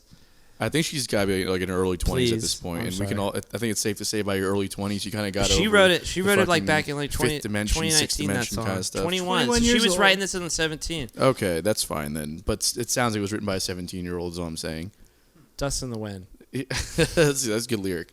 All right, so I do want to talk about some of the other stuff that you had going on in the past. You were endorsed by, how do you say this company's name? Kanoni Kanoni. This is a Russian guitar company, or just do they make basses too? No, they just make guitars. Okay, so what do you what was it like being endorsed by his company, and why do you support Vladimir Putin? I do not support Putin. I would just, before this company approached me, they approached me on Instagram a year or so back, and I was just releasing guitar cover videos. Like I would make a looper cover, like with my guitar loop pedal, and I was just basically just shedding and soloing on these videos. And excuse me. And Kanoni Keen sent me an Instagram message and followed me saying, in broken English, it was in broken English. If you read it out loud, it sounds kind of. If you say it with a Russian accent, it kind of sounds kind of funny. All respect to them, but they just reached out and said, we really like what you do, and like the emotion behind what you're playing. How would you feel about if we endorsed you, and we sent you a guitar, and you would basically record videos for our social media, and just keep doing what you're doing, record these videos at home. We don't want to tell you what to make. You just make videos with our guitar. I said, well, sure, absolutely, and that was the first endorsement that I've ever gotten. And so I got the guitar, and I spent a year or so, it's been a blur, a year or so before this war happened. I was making all these covers of it would be the Solo to Danny California, the Solo to Time by Pink Floyd. Those are two specific ones I remember sending. And it's just all produced by me and edited by me. And I basically paid off what I owed from the guitar. They gave me a great price on a nice guitar. And then I basically sent them a message a few months back saying, hey, I'm really starting to work with aerospace and starting to produce. I don't think I'm going to be doing these bi-monthly videos anymore. Is that okay with you guys? And they're all respectful and saying, we're so thankful to still have you on our team, and just, your videos, they just really are appreciative of me. And then weeks later, this whole war thing happened, and they don't even have internet there legally. I think they have to get some illegal internet, because I don't think literally you can go on Twitter over there. So it's they're having to get a VPN just to be able to handle their work emails. So I haven't really. I think Kanoni Keen is a guitar company that just does limited run guitars, and so the one that I have, it's a Breed 26. It's a beautiful blue guitar. There's only 200 of them, and so they're limited run guitars, and they're already limited run guitars, but now they're even more limited, it seems. But it sucks, because it seems truly that they're a musician's musician, a musician's company. You know what I mean? They're just out there trying to sell guitars and stuff, and it sucks. But it's a weird situation. That's what the KGB wants you to think, bro. Just joking. We don't know. That's the thing. That's I the don't thing, know right? Anything. You don't know. And you wouldn't know. So there's this whole thing that happened. I was listening to this podcast. Actually, a Gene turned me on to, called Smartless, and it's with Jason Bateman, Will Arnett, and Sean Hayes from Will and Grace. It's a it's a great podcast. And they had this dude, Fred Armisen, on there. He's a comedian and a writer on SNL and all this stuff, and an actor on there too. Anyways, he was talking about these after the wall came down, the Berlin Wall came down. There was all this freedom of information kind of stuff that was happening, and you could request documents from the government about just a lot of different things about people that were in your lives or whatever, and people were getting these documents and realizing their best friends were actually government agents that were just collecting information from them. There were spies, and this was happening all over Germany and Russia, and I mean it's definitely happening here too, right? With people espionage operations and stuff. But it's just kind of wild to think about people that they were best friends with, right? And then that just ended up being spies that were just collecting information on them to try and get some kind of insight into the culture. What are you trying to say, dude? just saying that he's probably working for the KGB. That I need to check my guitar a couple more times. I'm saying you're acting a little sus though every now and then. You know what I'm act saying? sus. You act a I little definitely sus. act a little sus. You I'm a act little sus. Yeah. Who Who made the snoring sound when I said that? Anyways, Not me. is that Chris? That was I think it was Chris. Underdog. Sounds like an underdog move. I was I was quoting gonna the say. show, bud. I also I went to their website and I saw that blue guitar, so it's got to be that one that you have, right? It's a semi-hollow. It's got like a little cutout up here. Yeah. Yeah, I saw that, and then also I saw about the videos that you were producing with it. I saw you do the funniest thing I think I've seen in a long time, which is you did apple bottom jeans, but to the tune of a horse with no name. It's right? fucking hilarious. That's cool. Thank you. Like he just nails it. That Like was he it sings was the just, lyrics in that melody over the acoustic guitar, and I'm just like, oh my god, that's That's so great. so I saw More people need to do that. Thank you. I saw somebody do a cover kind of like that. Oh. It was that song, and I was like, I could do something like that or do it in my own way. And I almost deleted it because I was like, but it was man. I appreciate it for sure, man.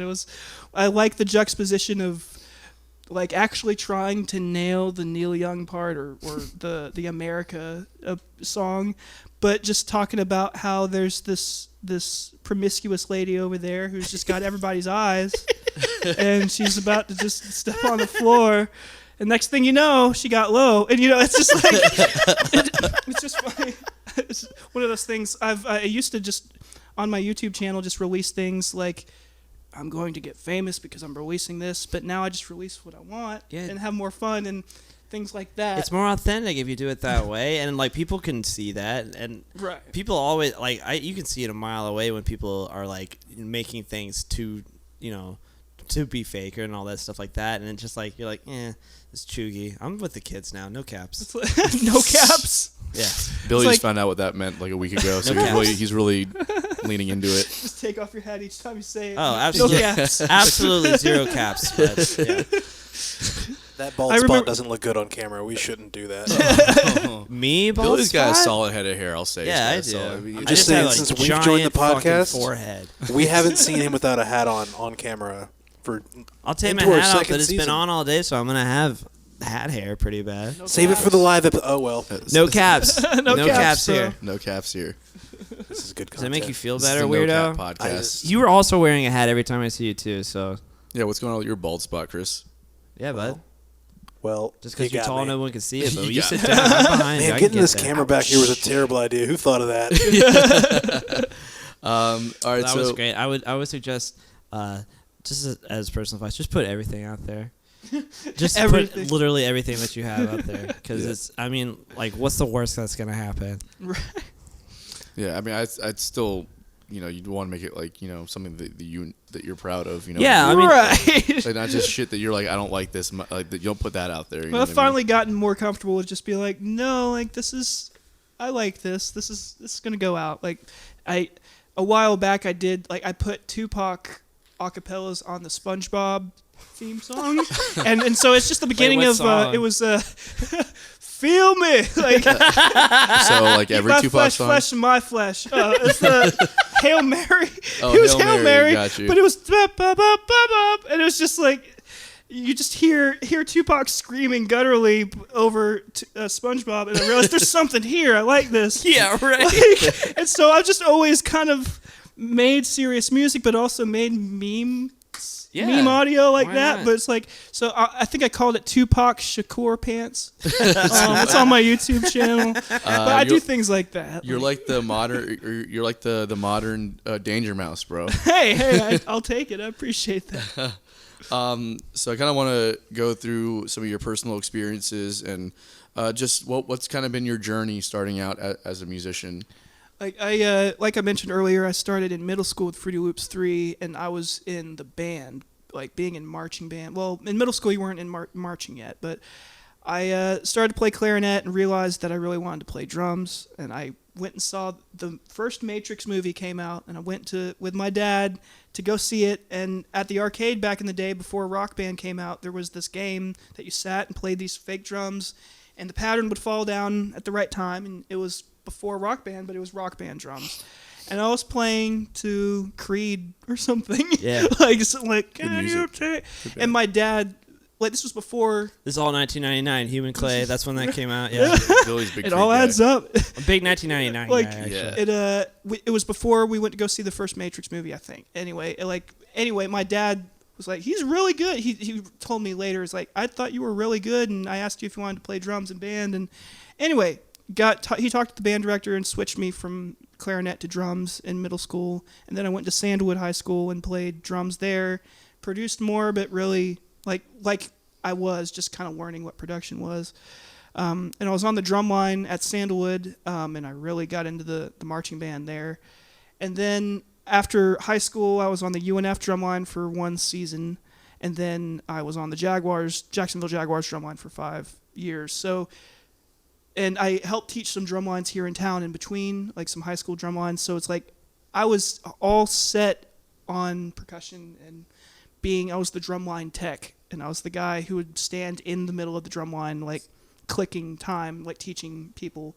So when I wasn't playing on a drum line, I was teaching a drum line, and so I hit this wall after 5 years with the Jacksonville Jaguars, and I just realized I wasn't making anything, and I was just going in circles, it felt like. So I decided to leave the drum line and just make my own music, and that's when I started working with my friend Dylan O'Reilly. He's one of my best friends and collaborators. We formed the Capgras Brothers, which we were a psychedelic funk band here in town, and I started making a lot more music with Ableton. And so I was off the drum line. I was working at Top Golf here in the town center in Jacksonville. I was a porter, and then I was maintenance after that. But anyway, I was working there and then just doing gigs with the Capgras Brothers. I played some jazz here in town with the Jive Cats Collective, which is we were a sister band of Stank Sauce. I remember Stank Sauce. And so it was essentially the horn players and the bass player of Stank Sauce, and then the friends of the band, who were all very talented. So we would just we would play in there's this place called Cask in 5 Points. It's not there anymore, I think. We would play there once a week. It was a lot of fun. So I got a chance to play in different groups. I got to lead my own Capgras Brothers band. It kind of fizzled out, and it kind of fizzled out right before the beginning of the pandemic. My Capgras Brothers, that band, and I continued to work with Dylan O'Reilly, and make music. And he's the one consistent other producer and artist and rapper and guitarist who has always worked with me for years and years. Like, we went to Sandwood together and kind of got reacquainted after high school and after I did the Jaguars. So I was like totally set on playing guitar and writing my own stuff with my guitar and making beats. And Dylan saw, I think, the Danny California video that I did or something. He's like, oh man, you can really play. And I realized he could play this whole time. He has these really, really nice soulful chops, and he's a really brilliant producer. Anyway, the pandemic happens, and so Dylan, the band has broken up essentially, but Dylan and I are still making music together. He and I are that's the only thing I have because the pandemic is happening. Then I end up right before the pandemic happens, like I said earlier, I come to find out that Aerospace is working with my cousin or knows my cousin. And so my music is starting to filter to Aerospace. I'm starting to build that relationship and send him music. And then the pandemic happens, and then I make more songs and send him what ends up being Pornhub. And so that ends up rolling. And so the pandemic was like this catalyst of all these things coming to a head, because I wasn't in a band anymore. I was ready for something else to happen, and then I had to just stay inside. And I was like, okay, well, I'm a homebody anyway. This is cool. So I just stayed home and made music, and ended up being on Azalea, which is Aerospace's album with Pornhub. And that song opened the door for so many things for me, and it allowed me to work with people like Shaka, D Cakes, and Lennox Johnston, and there's others. There's people I definitely wanted to mention before I forget, before we move on, like my cousin Hiro, Hiro. He has a show, I believe, on Friday at Underbelly. I don't know when this will come out. This will come out later. But anyway, I'll just shout out. I'm going to be working with Kamado. I believe he's from Belarus. Forgive me if I'm incorrect. But he's also Prod by James. He goes by Prod by James from the UK. I'm a big fan of working with. I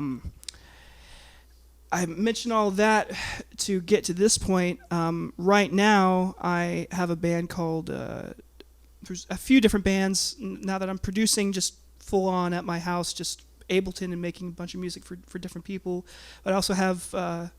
Sorry, I'm rambling here. Trying to get back to full bands, like playing with bands. I've got this group called Don't Do Drugs. It's a math rock kind of thing. So we're trying to go weird time signature kind of grooves, noodles kind of thing. It's an idea that we're working on. It's called Don't Do Drugs. It's Dylan O'Reilly and Nick Simpson and myself. Then there's a group called Ghost Booty, 2 words like Ghost Booty. We have a song coming out on Friday called I Won't Forget It, and it's kind of a Gorillaz kind of electronic band. It's Dylan O'Reilly, my friend Dave Shields, and I. It's another trio, but basically we're just trying to do electronic rock.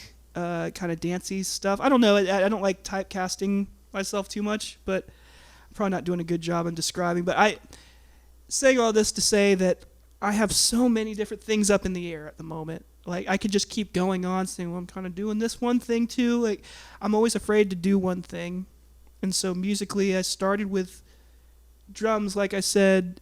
Started with clarinet, but moved to drums, and then I realized I could say more with guitar back in high school, and that's something I didn't mention. I realized I could say more with guitar than I could with drums, just a little bit more. I realized I was just a bit more expressive with it, and there was more color with the guitar, and that's what led me to want to make the Capgras Brothers back in the day. So it's like I've been torn towards the computer and torn towards the live band, and I think I'm finally going to marry them a bit more, at least a bit more like eloquently than I have in the past, because I've always been trying to make guitar hip hop, but I think it's really bland. When you think of what guitar hip hop is, it's like and then an A minor diminished chord. Yeah. Yeah.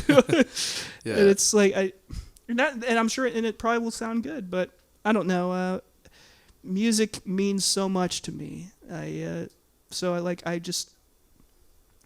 hold such a high standard to myself that I can make myself sick, because I'm like this music, like people always say like, well, music saved my life, music did this for me. Like music truly did save my life in my mind. If I didn't have music at the times that I needed it, I wouldn't have had this outlet. I wouldn't have this thing to listen to or this thing to express myself with. That I hold myself to this, like, I'm afraid of making music that doesn't do it for someone.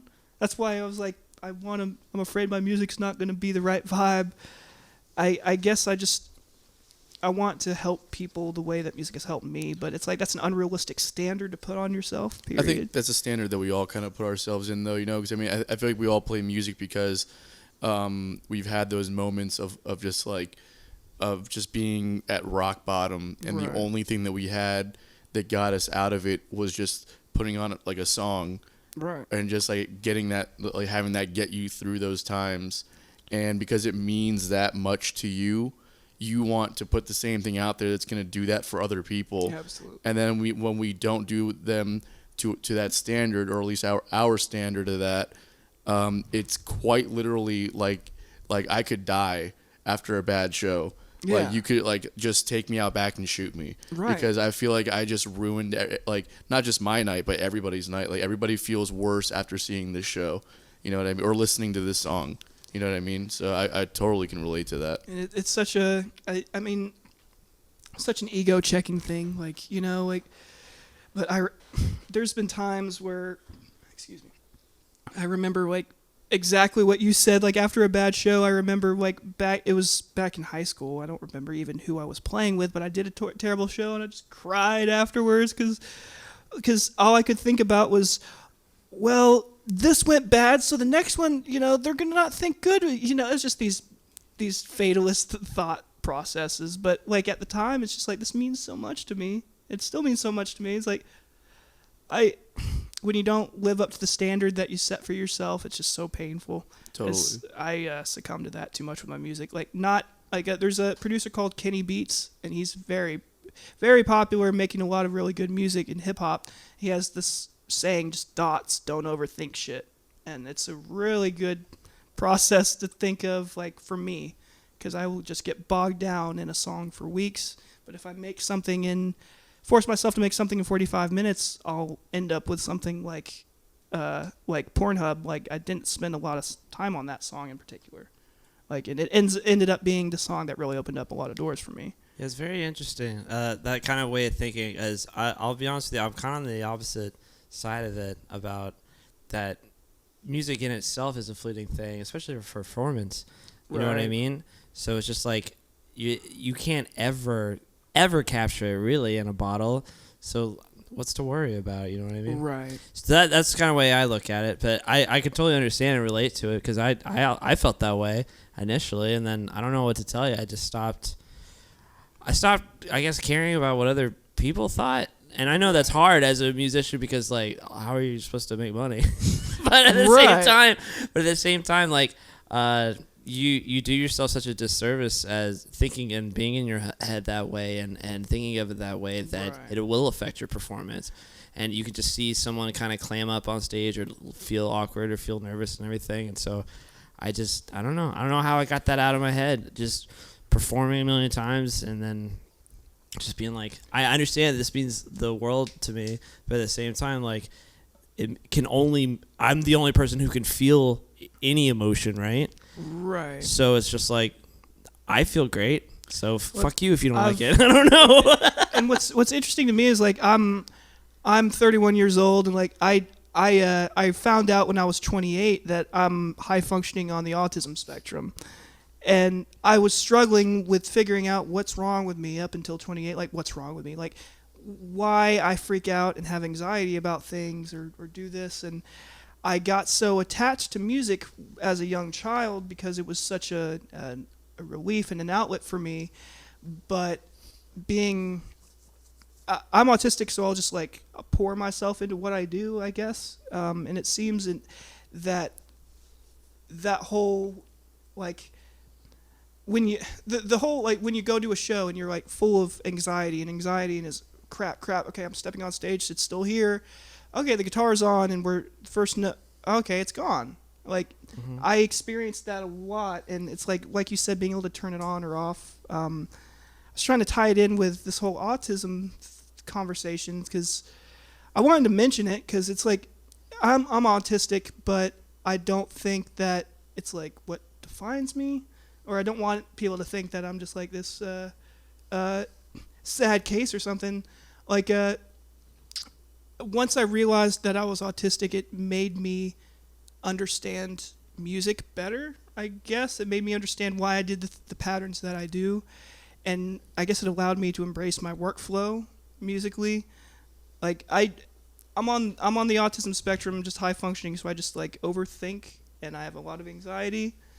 And I, like, things get really loud for me. Things get really bright at times. And, like, I can't count cards for shit. You know, like, so I don't have that going for me. That's standard, bro. I'm just saying. I might be right there with you. But it's like, it was just one of those things where I when I finally realized at 28, and it's like, as you guys know, as I've been talking today, everything has been happening since I turned about 28 up to now. These past few years is when all these things happened. Then, on top of all that, I was dealing with all this of realizing I didn't need to be on benzos, I didn't need to be on SSRIs, which I was prescribed. Can we just kind of, not that any of us here are doctors, but can we just I just kind of want to touch on that for 1 second because I come from. Don't you have a band called Don't Do Drugs? Yeah. All right, now keep going. I have We're sponsored by Dare also. Yeah. I come from a family where that dynamic is very real, right? So where doctor shopping and you get all that stuff, and when doctors prescribe things, like when they're mixing things like like benzos and then amphetamines, because you mentioned you were on ADD medication too, Right. and then you're also on SSRIs, which kind of also counteracts the amphetamine stuff too. Exactly. It's like it's there at some point. There's got to be like some malpractice happening here, yeah. It's they're trying to treat symptoms, right? And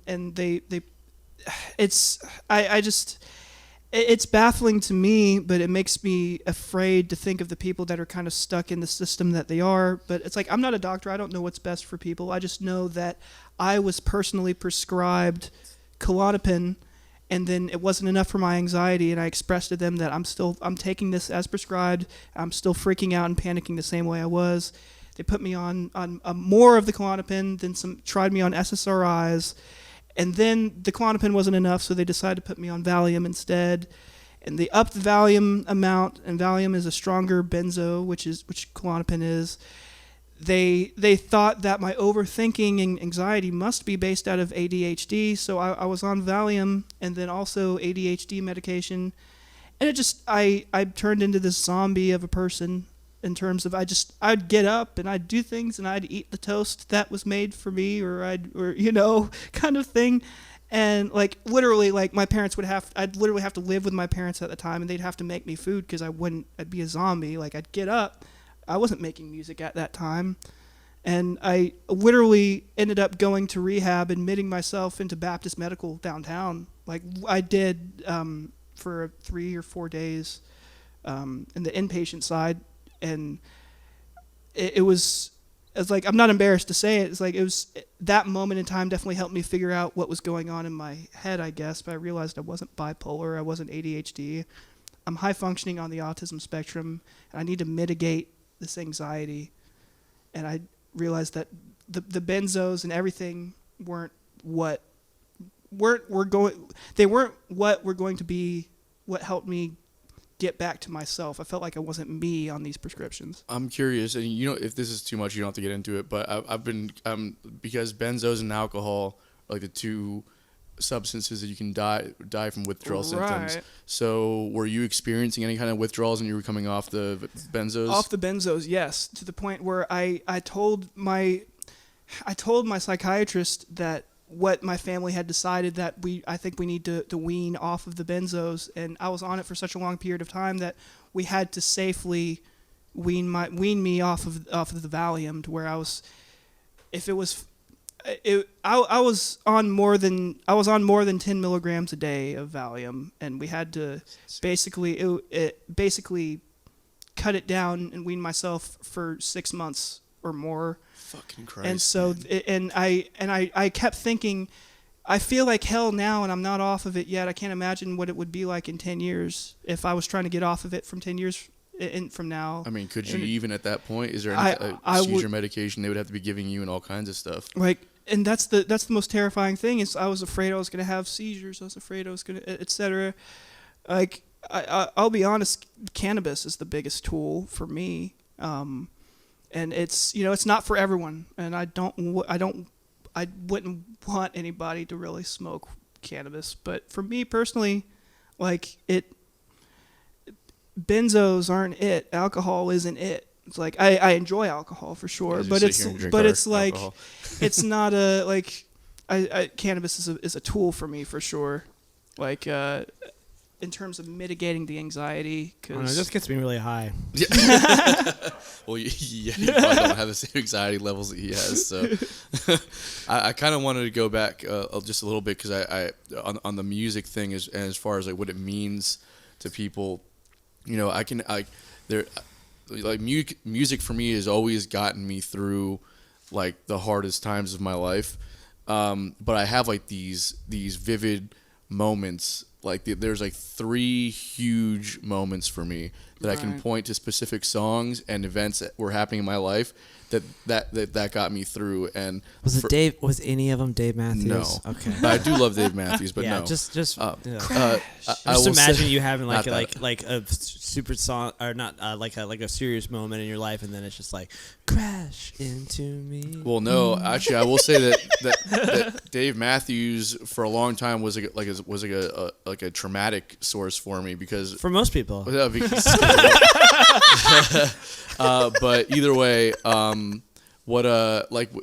when I was 12 and 9/11 had happened, and then at the same time my parents were splitting up and it was a whole weird thing.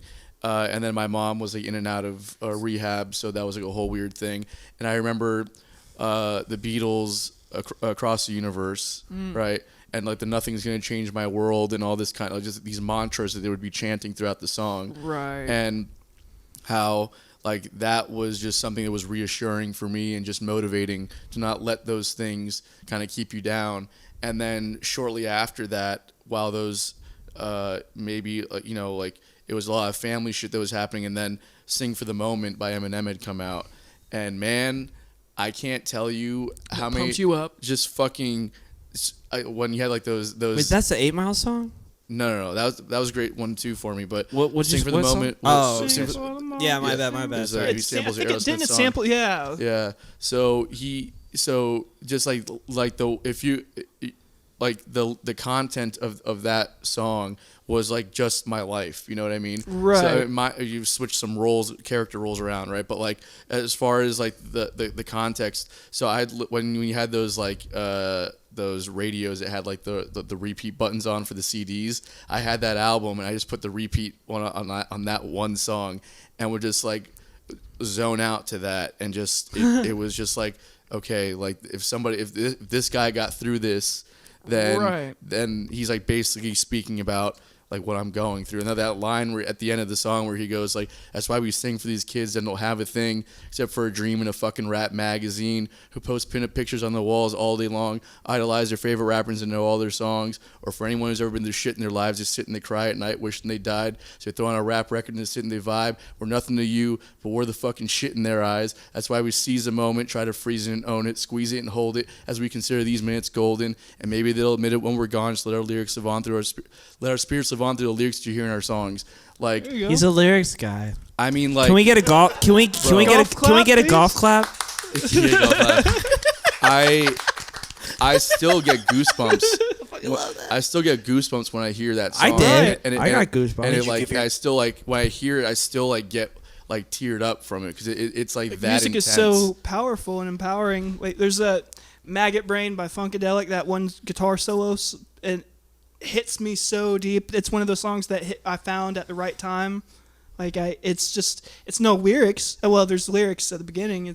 But it's just a crying kind of guitar solo. But it's like it touches my soul, and it's just like it's interesting how these moments in time that are captured. That it's like you're never gonna forget that how you felt at that time when you were listening to that the first time. Exactly. So that's beautiful. That's what it's really about, like those little captured moments in time or whatever. Yeah, I just learned. I do like a mashup now of "Sing for the Moment" and "Dream On," the Aerosmith song. There you go. So I do like a mashup on it, and when I was learning the song, like on that last verse where he says all that stuff, I was getting choked up while singing. I had to stop singing.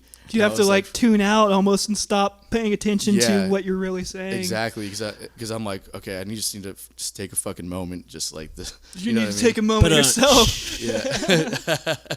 But yeah, man, it's such a powerful tool, and it's amazing you've been able to find that as like a healing source for you. Absolutely. Right? Like I'm so thankful because I don't know what I'd do if I couldn't do this for myself personally. Just make music. Especially in the wake of finding out what you're going through, and then having gone through all this essentially malpractice that was going on, right?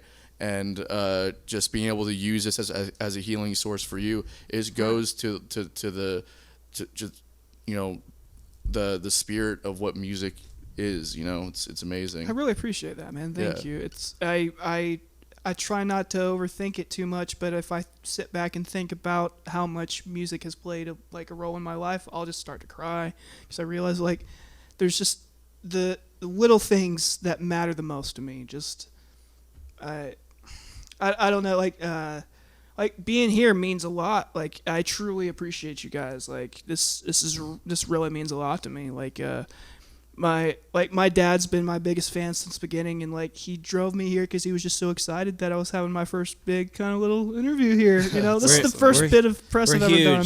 We're a household name. We got 80 subscribers on YouTube now. 83. Don't sell yourself short. It's only the beginning. Yeah.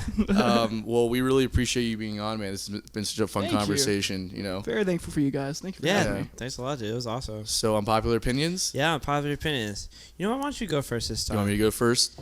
Okay, this is a pretty controversial one because this is gonna hit home with the GF, as the kids say now, or maybe it won't. I don't know. But like the gluten free. The gluten free. People, I feel like self-help books are scams. Yeah, because just in general, you're going to the store to get self-help books, so in that you're already helping yourself in the first place, right? No, that's not what I'm talking about so much. They're as scams. The people that are writing them, of course, are making a living off telling you how to live a better life. Yeah, but it's like there's like sorry, but like there's no like quantifiable way, right? Everyone's so different, right? That it's like everything can mean different things. But like people that tell you how to get rich, right? Or like people that tell you how to deal with emotional trauma or like whatever. It's like, to me, it's all kind of like or how do you be productive? It's like all kind of just bullshit. It's like you're making a living off telling people how to be productive. That's your productivity. Like you get what I'm saying? It's like what you should be doing is like, here's how you get rich is that you tell other people how to be productive. Yeah. That's what's happening. They're scam. Yeah, 100%. I believe with you. I believe with you. I believe you for sure. With you. Yeah, but I believe with you too. But like, we're in a cult. Who's homeboy that you like? David Ramsey. Dave Ramsey. Dave Ramsey helped me get out of debt. I understand. That's about it. Yeah, but I'm saying that guy is like super rich now, right? Oh, he's mega rich. But like he didn't get rich off of his formula. He got rich because he did. He got out of debt off of his formula. That might be the only self-help guy that's actually probably like kind of is legitimate, because all he's doing is like financial help. Like, hey, quit being an idiot and don't go to restaurants. I guess there's like financial. There's like a financial. So you know what? Yeah, unpopular opinion. Yeah, that's unpopular. Yeah. Yeah. I was trying my best to hold it, but I truly need to use the restroom. I'm sorry. Do your thing. I've got. I don't want to miss the unpopular. It's okay. Billy's is probably just gonna be a fact that he denies anyways. No, so. that's not it. That's not what I was gonna say. Usually how it works. But we can just talk about other things. Anyways, what's going on in your world? What's that third song?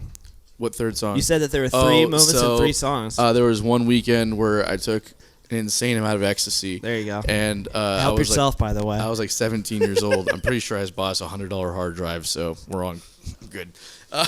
So, anyways, I had taken an insane amount of ecstasy. I was like 17 years old in high school. Yeah. And the following Monday, I had a headache that was so insanely bad. I couldn't I physically could not open my eyes. So I had to, like, I was on the way to school. My dad was taking me that morning. Please say it's Pitbull. No. Please. Although that played a role too, but that wasn't it. Okay. So we were on the way to school. I told my dad, I was like, listen, I'm sorry. I can't explain it. I can't open my fucking eyes. I need you to take me home. I can't go to school. And then I had to go to see my. And just started blasting. I saw the sign. No. So I went back home. I slept all day. I had to go see my psychologist that night. So I drove. Like, I'm seeing like colors and spots and like just I had to drive on a highway to get there. I'm seeing like all the like my. Don't do drugs, kids. My vision was so fucked, and like my brain. Like, I was so depressed. When I got home from the psychologist that night, I was like, I think I'm just gonna kill myself. Nice. I think that's what this needs to end. I need to stop living. So rather than doing that, I had a little bit of weed left in my bowl, and I smoked some weed, and then I put on "Damn It Feels Good to Be a Gangster" by the Ghetto Boys. Yeah. And that's a good fucking song. And I love gluten that song. led you here. Yeah. Gluten led you to this. Okay, I just missed a lot. Yeah. I was asking him what the third song was, the third moment. Yeah. We got Eminem and what was it? Across the Universe. And then Ghetto Boys. And I don't That's know what it was. That's a good playlist. It started a very good playlist, though. I don't know why. Just for some reason, I had to put that song because it's not even like the lyrics, right? It's a That's a good one. It's just the melody of like the piano and like this whole thing happening. It got famous off that movie Office Space. Office Space, yeah. Damn, That's it a great feels movie. good. And just like how soothing all their voices are, and just so like smooth, and like even though they're rapping about kind of gangster shit, it's just like it's so smooth and just eloquent. There's and, like, also a line in that song though where they're talking about being gangsters and stuff, but they're also talking about like being good, upstanding citizens. There's a couple lyrics in there that are really funny. What they're talking about is just like a real gangster doesn't like talk about all the shit that they're doing, right? It's like they're quiet and they're chill and they're smooth, and just in that moment, I just like the voice was so soothing and reassuring to me, and the music was so, and I just sat there thinking like It's a peaceful beat. Just it's almost meditative. I just sat there and just thought I went from feeling the worst I'd ever felt in my life to like literally being suicidal, just sitting there and just being like, is this like the best feeling somebody could have right now? Because that's what it feels like.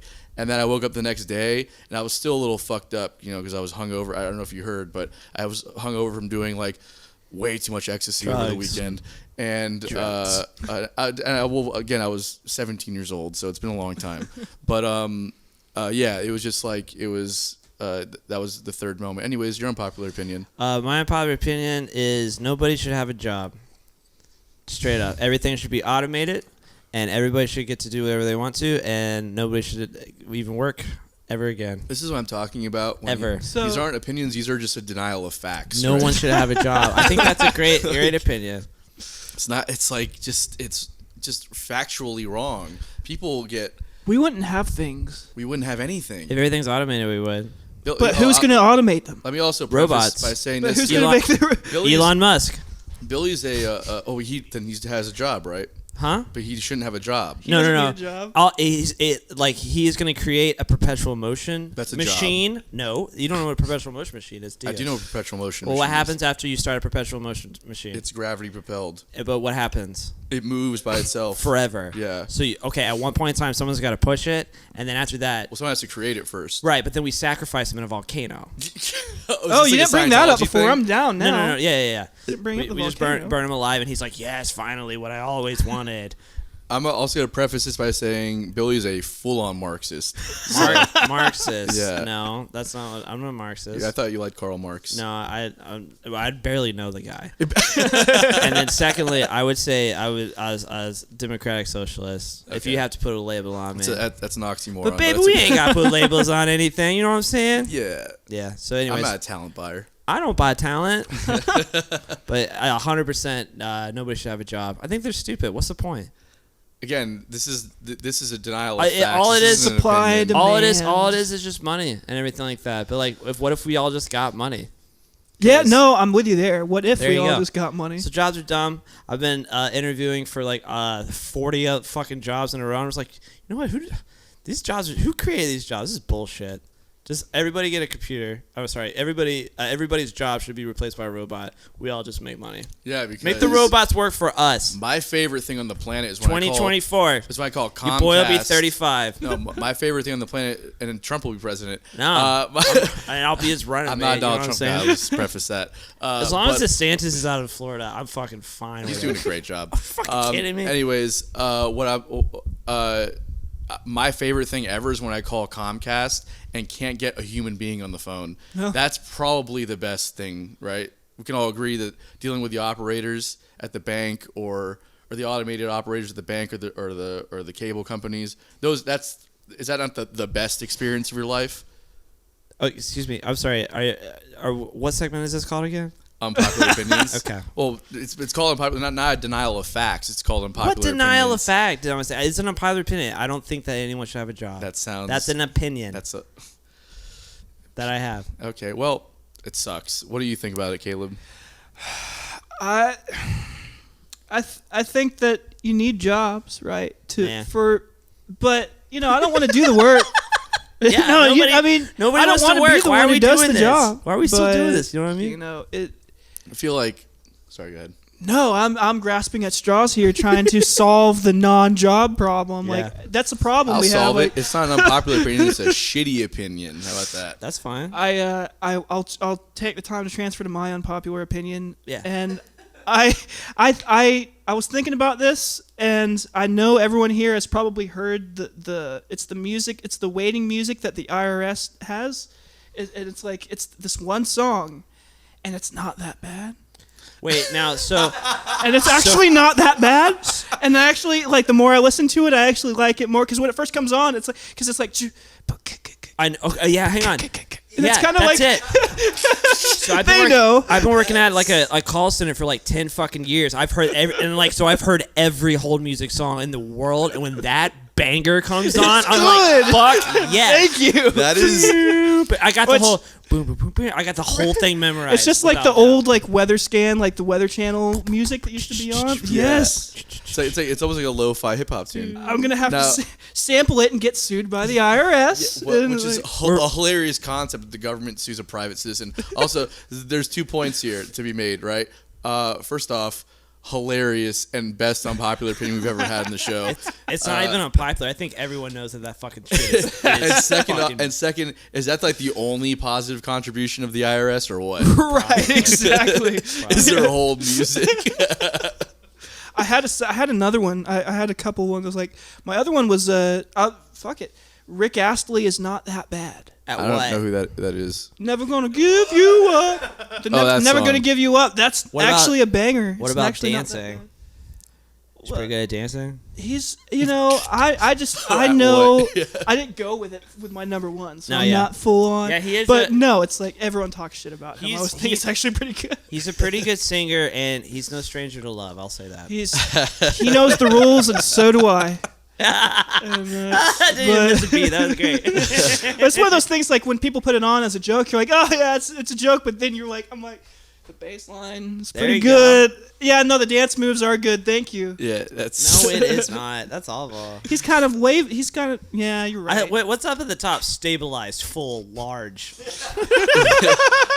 This guy is like fucking like Eddie Cochran reincarnated. He is very, very ginger. Now, am I that ginger? Well, I mean, you more could soul be than with the right That's makeup. like Ron Weasley ginger. No, you're like Ron Weasley ginger. He's like Casper meets Billy Begley He's like ginger. copper tone. You know what I mean? Copper tone. Okay. Yeah. Well, anyways, He's got dance moves, dude. He's good at dancing. Rick Astley. well, Caleb, it's been great having you on the show, man. Thank you This for has been having awesome. me. I appreciate you guys very much. Like I said, time fucking flies on this thing, bro. It I'm pretty sure we're probably like over an hour and a half at this point. It doesn't Yeah. even matter. It's been so much fun talking to you, man. This has been great. Thank you. I really appreciate it. And guys. thank you for the best unpopular opinion we've ever had. The Hey. IRS music, waiting music is a fucking slaps, bro. Thank you guys for tuning in. This has been awesome. We're actually gonna end this episode with the IRS hold music, and we'll see you guys next time. Boom.